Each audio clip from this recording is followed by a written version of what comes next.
Hola, ¿qué tal? Dios les bendiga. Bienvenidos a este canal de la Iglesia Bautista Central. Espero que se encuentren muy bien. Esto es Escuela Dominical. Estudios bíblicos especialmente indicados para adultos, pero también pueden ser para jóvenes. Dice la palabra de Dios en Juan 8:32, y conoceréis la verdad, y la verdad os hará libres. Este es el estudio número 9 de Apocalipsis. Se titula Los dos testigos, correspondiente al día domingo 14 de noviembre de 2021. Recuerde que cada domingo a las 10 de la mañana le estamos presentando nuevos estudios. No se los pierda. Es muy importante que usted conozca de la palabra de Dios. Bien, vamos entonces a proceder con una oración para poner todo este tiempo en las manos de Dios. Oramos. Bendito Dios y Padre Celestial, te damos gracias, mi Dios, por este tiempo que tú nos permites tener. Te pedimos que todo salga bien, que este mensaje de tu palabra pueda llegar a muchos corazones necesitados y asimismo sirva para la edificación de tu iglesia. Perdona nuestros pecados y todo lo ponemos en tus manos en el nombre de tu Hijo amado, nuestro Señor y Salvador Jesucristo. Amén. Muy bien, entonces vamos a pasar a lo que es la introducción. La introducción.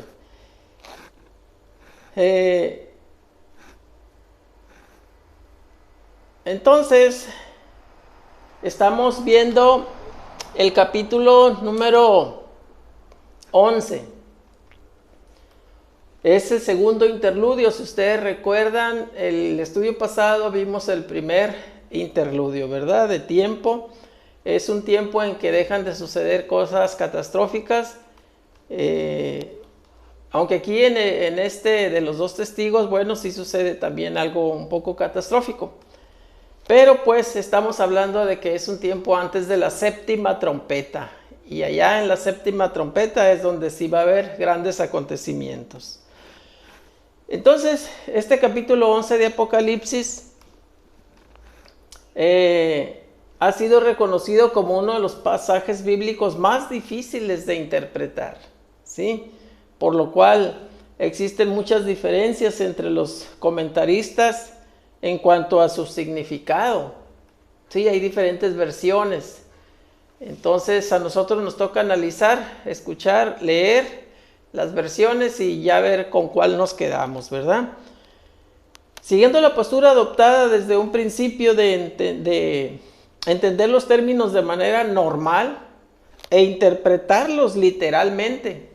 En este caso así va a suceder.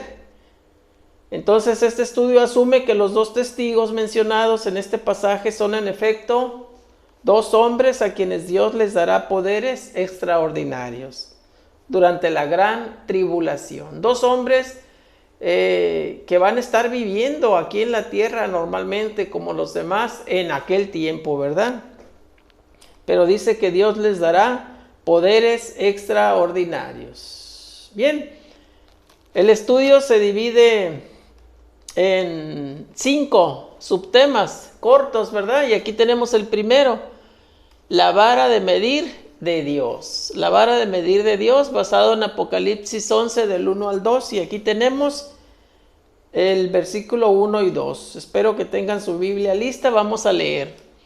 Dice: entonces me fue dada una caña semejante a una vara de medir, y se me dijo: levántate y mide el templo de Dios y el altar, y a los que adoran en él. Pero el patio que está fuera del templo déjalo aparte y no lo midas, porque ha sido entregado a los gentiles, y ellos hollarán la ciudad santa 42 meses. Bueno, ahí está lo que dice la palabra de Dios en Apocalipsis 11 del 1 al 2. La vara de medir de Dios. Bueno, aquí a Juan le es dada una caña similar a una vara de las que crecían comúnmente ahí en el valle del Jordán. Esta vara, por ser liviana, era un buen instrumento para medir, ¿verdad? En lugar de metro, pues allá decían tantas varas, ¿verdad? La instrucción para Juan es que mida 3 cosas. Aquí lo estamos viendo, ¿verdad? 3 cosas. El templo, el altar y aún los adoradores, ¿verdad? Las personas que adoran. Eso tenía que medir Juan. Muy bien, entonces el templo que se menciona aquí aparentemente es aquel que construirán los judíos bajo la protección del anticristo. Fíjese nada más, bajo la protección del anticristo. Ahorita vamos a entender más de eso, ¿sí? Al comienzo de la tribulación, para el restablecimiento de los antiguos sacrificios. Entonces, aquel templo que reconstruirán bajo la dirección del anticristo, al comienzo de la tribulación, ¿verdad?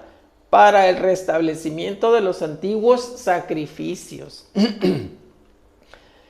Bien, este templo será profanado por el anticristo y ahí se colocará una imagen representativa del gobernante mundial para que el mundo entero la adore. Y esto usted lo puede checar en Apocalipsis 13 del 14 al 15, ¿verdad?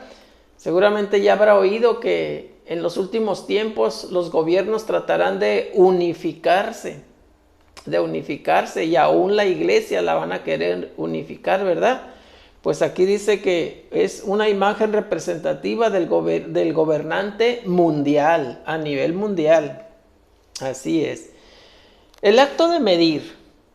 Aquí parece tener el significado de que el área, fíjese bien, el acto de medir parece tener el significado de que el área, esa que se va a medir, le pertenece a Dios. En una forma especial, es una evaluación de su propiedad, de la propiedad de Dios. El altar que Juan debía medir podría ser el altar del incienso, que en el diseño del templo se encontraba a la entrada del lugar santo. Pero no especifica que sea ese, ¿verdad? Porque también hay un altar del sacrificio. Puede que sea este del sacrificio, el cual estaba ubicado inmediatamente en las afueras del templo.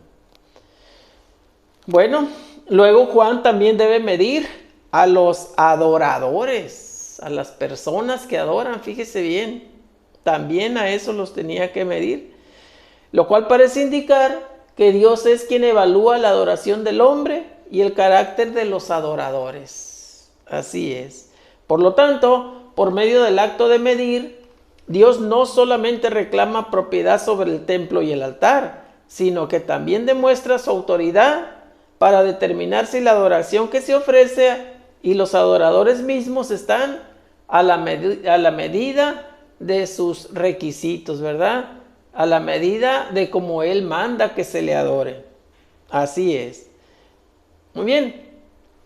El segundo versículo aquí, el número 2, añade más información, ya que en él se le da a Juan la instrucción de no medir el patio alrededor del templo, como dice aquí al final, ¿verdad? No medir el patio alrededor del templo, pues ha sido entregado a los gentiles junto con la ciudad santa por un periodo de 42 meses. 42 meses.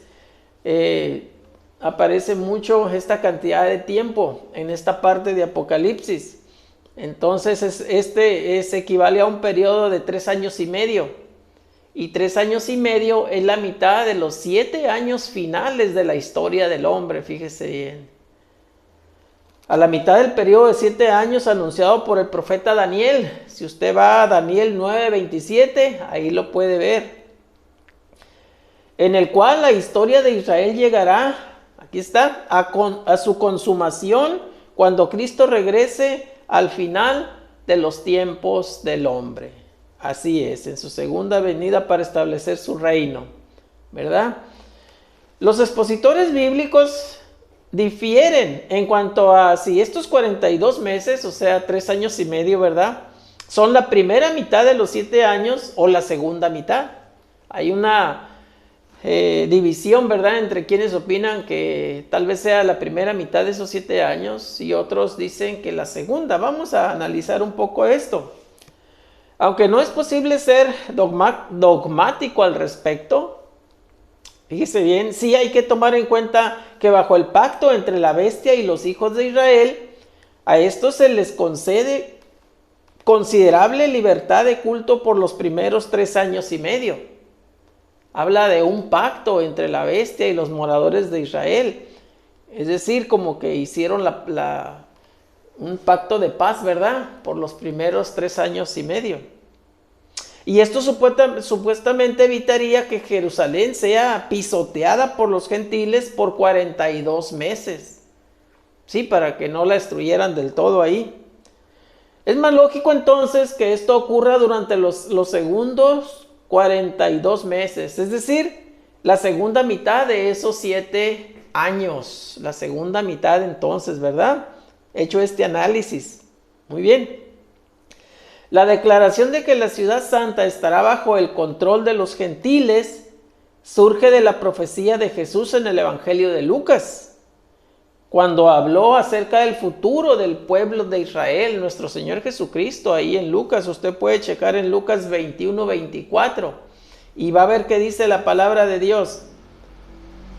Y caerán a filo de espada y serán llevados cautivos a todas las naciones.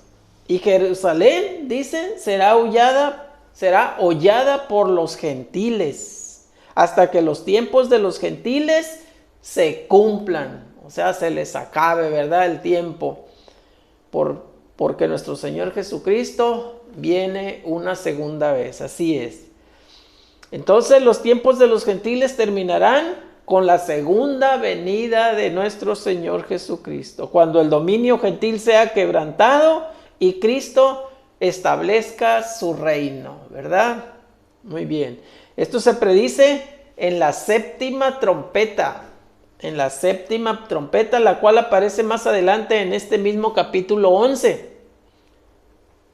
Va a ser el título del estudio siguiente, hermanos. La séptima trompeta, no se lo pierda. De tal manera que los 2 primeros versículos significan, o sea, estos 2, ¿qué significan?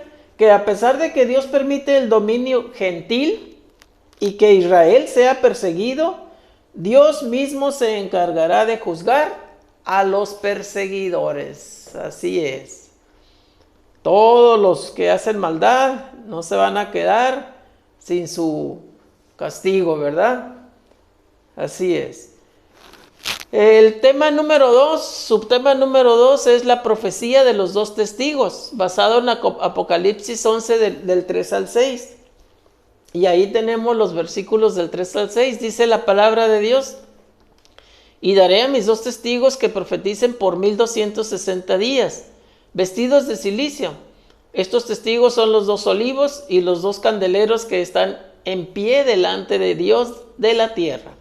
Si alguno quiere dañarlos, sale fuego de la boca de ellos y devora a sus enemigos. Y si alguno quiere hacerles daño, debe morir él de la misma manera. Estos tienen poder para cerrar el cielo, a fin de que no llueva en los días de su profecía. Y tienen poder sobre las aguas para convertirlas en sangre y para herir la tierra con toda plaga cuantas veces quieran. Un gran poder, ¿verdad?, que les es dado a estos 2 testigos. Vamos a analizar esos versículos. En el versículo 3, que es el primero de estos, aparecen 2 personajes inusuales a quienes se les describe como los 2 testigos, como 2 testigos, que habrán de profetizar por 1260 días. Esto corresponde exactamente a 3 años y medio. Fíjese bien, otra vez, 3 años y medio. O 42 meses de 30 días cada uno, ¿verdad? Y por supuesto está relacionado a los primeros 3 años y medio o a los segundos 3 años y medio. Otra vez, ¿cuál será? ¿La primera mitad o la segunda mitad de esos 7 años profetizados por Daniel? Bueno, por Daniel 9:27. Vamos a analizar. Nuevamente los expositores bíblicos difieren en cuanto a cuál de los 2 se relaciona. ¿Primera mitad o segunda mitad? ¿En cuál mitad actúan los 2 testigos? Vamos a ver. Pero con la base al hecho de que los 2 testigos ejecutan juicios divinos sobre la tierra y requieren protección divina. ¿verdad? Aquí lo dice. Pues de lo contrario serían muertos. Así es, por el diablo, por Satanás, ¿verdad? La bestia, el falso profeta, ¿verdad? Y hay dos bestias, una que sale del mar y otra que sale de la tierra. Entonces Dios necesita darle protección divina a estos dos testigos. Así es. De lo contrario serían muertos, por supuesto. Se deduce que esto ocurre entonces durante la segunda mitad de los 7 años. ¿Por qué? Bueno, cuando el pueblo de Dios será objeto de una gran persecución, ahí, ¿verdad? Ya que esta protección no será necesaria en los primeros 3 años y medio. ¿Se acuerdan que decíamos que durante estos 3 años, los primeros 3 años y medio, hay una especie de pacto, ¿verdad? Entre el pueblo de Israel y los líderes malignos de ese tiempo. La bestia, ¿verdad? Algunos comentaristas creen que estos testigos son 2 individuos, pero que representan un testimonio mayor al de 2 personas. Muy bien. Otros aseguran que son Moisés y Elías. ¿Por qué? Por el tipo de señal que hacen, ¿verdad? Convertir el agua en sangre o impedir que llueva, como lo hacía Elías, ¿verdad? O convertir el agua en sangre como lo hacía Moisés. Por supuesto, eran instrumentos de Dios, ¿verdad? Entonces, específicamente de hacer descender fuego del cielo, convertir el agua en sangre y herir la tierra con diferentes plagas, ¿verdad? Sin embargo, toda la evidencia existente para la identificación es puramente circunstancial y no es definitiva. Lo cierto es que existen grandes dificultades en todos los intentos de identificar a los 2 testigos con personajes históricos, ¿verdad? Resulta un tanto no creíble, ¿verdad? Es mucho mejor considerar a estos 2 testigos como 2 profetas, fíjese bien, que serán levantados por Dios de entre aquellos que se volverán a Cristo durante el periodo de la tribulación. De ahí creemos que Dios los toma y los dota de poder. Así es, ¿verdad? El inusual carácter como profetas de fatalidad se manifiesta en el hecho de que están vestidos de cilicio. El cilicio era una tela áspera de color negro, generalmente hecha de pelo de cabra, la cual se vestía en señal de duelo por los muertos o por algún tipo de tragedia o desastre personal o desastre nacional, ¿verdad? O bien cuando se oraba especialmente por la liberación, ¿verdad? Muy bien. El subtema 3 se titula La muerte de los 2 testigos. Apocalipsis 11 del 7 al 10. Y aquí tenemos la lectura del 7 al 10. Dice: cuando hayan acabado su testimonio, la bestia que sube del abismo hará guerra contra ellos y los vencerá y los matará. Y sus cadáveres estarán en la plaza de la grande ciudad, que en sentido espiritual se llama Sodoma y Egipto, donde también nuestro Señor fue crucificado. Y los de los pueblos, tribus, lenguas y naciones verán sus cadáveres por 3 días y medio, y no permitirán que sean sepultados. Y los moradores de la tierra se regocijarán sobre ellos y se alegrarán y se enviarán regalos unos a otros, porque estos 2 profetas habían atormentado a los moradores de la tierra. Bueno, como ha sido el caso con muchos otros grandes profetas de Dios, así mismo pasa con estos 2, ¿verdad? Cuando el ministerio de los 2 testigos se complete, ya cumplieron, ¿verdad? Ya cumplieron su mandato. Bueno, Dios permitirá que sus enemigos los venzan, ¿verdad? Según el versículo 7, la bestia que sube del abismo combate contra los 2 testigos, los vence y los mata. Pero bien, ya habían terminado su ministerio, lo que se les había encomendado aquí en la tierra, ya lo habían terminado. ¿Quién es la bestia que sube del abismo? Pues es el mismo Satanás. La bestia que sube del mar, les decía, esa es otra, ¿verdad? Es el dictador mundial. Lo puede checar en Apocalipsis 13:1. La bestia que sube de la tierra es el falso líder religioso o falso profeta. Puede checarlo en Apocalipsis 13:11. Esta Trinidad, fíjese bien, ¿a quiénes me refiero? A la bestia que sube del abismo, a la bestia que sube del mar y al que sube de la tierra, ¿verdad? Es decir, la bestia, el dictador mundial y o líder religioso y el falso profeta, ¿verdad? A ver, vamos a que nos quede bien claro esto. Uno es la bestia que sube del abismo y es el mismo Satanás, ¿verdad? Y otro se refiere a la bestia que sube del mar. Ese es el dictador mundial. Y la bestia que sube de la tierra, ese es el falso líder religioso o falso profeta. Muy bien. Esta Trinidad diabólica es la falsificación de Satanás de la Trinidad divina, ¿verdad? Sabemos que la Trinidad divina es el Padre, el Hijo y el Espíritu Santo. Pues el diablo también se arma su Trinidad, ¿no? Pero esa es Trinidad diabólica y ya la mencionamos. Indudablemente, la ciudad en la que los dos testigos llevan a cabo su ministerio y sufren su martirio, pues es la ciudad de Jerusalén, ¿verdad? En un intento por capitalizar al máximo la muerte de los dos testigos, sus cuerpos son exhibidos en la calle por 3 días y medio. Ya decíamos, ¿verdad?, que no les dan sepultura, los tienen a la vista de todos, como para festejar aún más que los habían matado, ¿verdad?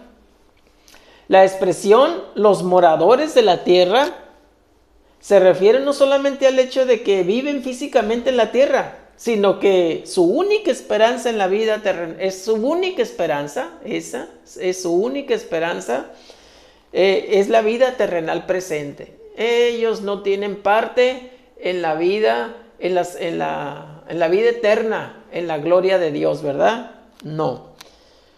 Bueno, aparentemente la celebración por la muerte de los dos testigos es a nivel mundial, ¿verdad? Seguramente por medio de transmisiones de televisión, comunicaciones satelitales. Toda la tierra verá imágenes de los cuerpos sin vida de estos dos testigos, como una señal de victoria de la bestia y de los enemigos de Dios, ¿verdad? Dice, se enviarán regalos unos a otros porque estos dos profetas habían atormentado a los moradores de la tierra. Subtema 4. Resurrección y ascensión de los dos testigos. Bueno, aquí los tenemos, los dos versículos 11 y 12, en donde está basado este subtema, y dice: pero después de 3 días y medio entró en ellos el espíritu de vida enviado por Dios, y se levantaron sobre sus pies, y cayó gran temor sobre los que los vieron. Y oyeron una gran voz del cielo que les decía: subid acá, y subieron al cielo en una nube, y sus enemigos los vieron.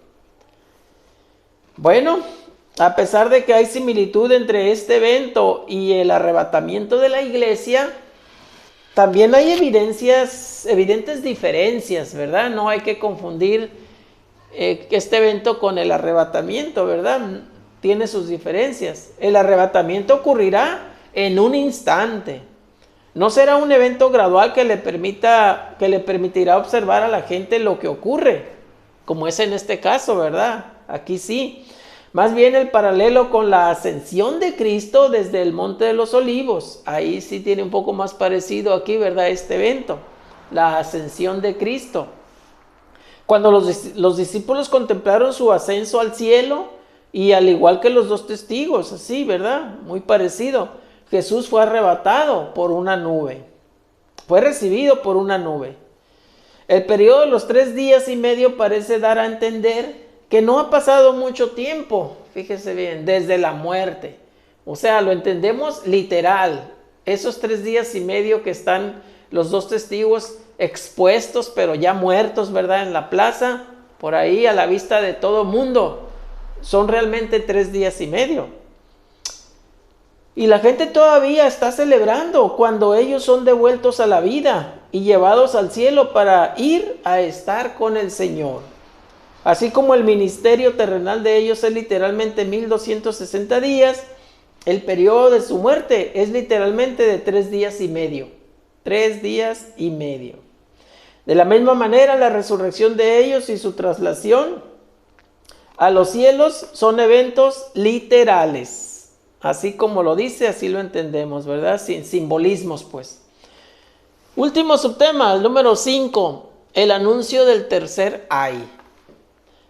Basado en Apocalipsis 11, del 13 al 14, y dice la palabra de Dios: en aquella hora hubo un gran terremoto, y la 10ª parte de la ciudad se derrumbó, y por el terremoto murieron en número de 7,000 hombres. Y los demás se aterrorizaron y dieron gloria al Dios del cielo. Y el segundo ay pasó, he aquí el tercer ay viene pronto. Bueno, lo más significativo en este pasaje es que los sobrevivientes del terremoto reconocieron a Dios y le dieron gloria, dice ahí, ¿verdad? A ese pueblo gentil reconoció el poder de Dios ahí, a pesar de que adoraban a la bestia. Pero aunque reconocen el poder de Dios, no parece que hayan procedido a convertirse para Cristo, ¿verdad? A la fe en Cristo. No hay evidencia. Con este evento, el segundo ay queda completo. El segundo ay. Acuérdense que son 3 ayes, ¿verdad? El segundo ay queda completo y se cumple la fase final de la 6ª trompeta. Hasta aquí ya estamos agotando ahora sí la 6ª trompeta. El tercer ay contenido en la 7ª trompeta viene pronto, dice ahí, ¿verdad? Al final. El fin de los tiempos se aproxima rápidamente. Así es. Bueno, y así llegamos al final de este estudio. Ahora seguramente usted tiene respuestas a interrogantes como las que ve en pantalla. ¿Sí se sabe las respuestas de esas preguntas? ¿Qué significa el acto de medir de Apocalipsis 11:1? ¿Qué significa? ¿Se acuerda?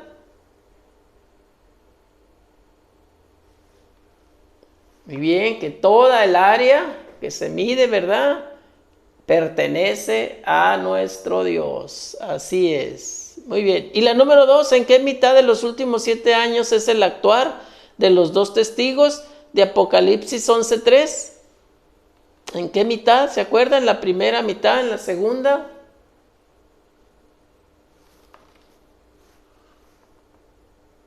En la segunda, ¿verdad? Y la 3, ¿en qué ciudad llevan a cabo su ministerio los 2 testigos? ¿En qué ciudad? ¿En la Ciudad de México? ¿En Guadalajara? ¿Se acuerda? En Jerusalén, ¿verdad? Sí se la sabe, muy bien. La 4, ¿qué se refiere a la expresión los moradores de la tierra de Apocalipsis 11:10? ¿A qué se refiere esa expresión los moradores de la tierra? ¿Se acuerda? Bueno, pues que ciertamente viven en la tierra, pero no tienen esperanza de vida eterna en la gloria de Dios, ¿verdad? No tienen esperanza, son adoradores de la bestia. Muy bien. Y la 5, ¿qué parece dar a entender el que los 2 testigos hayan resucitado 3 días y medio después de haber sido muertos? ¿Se acuerda?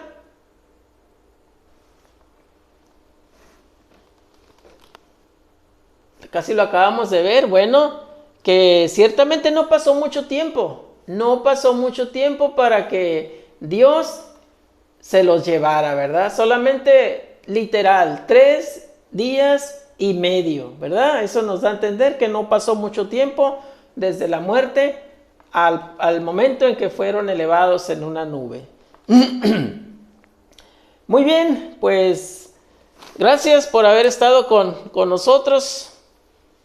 Le invitamos a seguir en contacto por este mismo medio el próximo domingo a las 10 de la mañana. Le tendremos un nuevo estudio de la palabra de Dios. Vamos a orar para así quedar despedidos. Oramos.